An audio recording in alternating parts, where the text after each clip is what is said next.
வாக்காளர்களுக்கு கொடுக்க பணம் பதுக்கியதாக தகவல். தேர்தல் ஆணைய புகாரின் பேரில் நடவடிக்கை.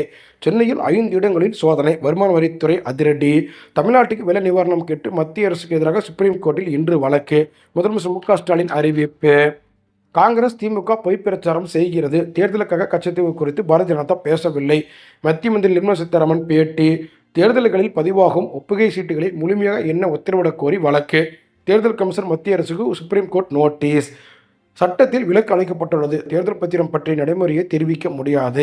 தகவல் அறியும் உரிமை சட்ட கேள்விக்கு பாரத ஸ்டேட் வங்கி மறுப்பு. மணல் குவாரி வழக்கு அமலாக்கத்துறை முன்பு 5 மாவட்ட கலெக்டர்கள் ஆஜராக வேண்டும். சுப்ரீம் கோர்ட் உத்தரவு. ஊழல்வாதிகளுக்கு எதிரான நடவடிக்கை தொடரும். உத்தரகாண்ட் பிரச்சாரத்தில் பிரதமர் மோடி உறுதி.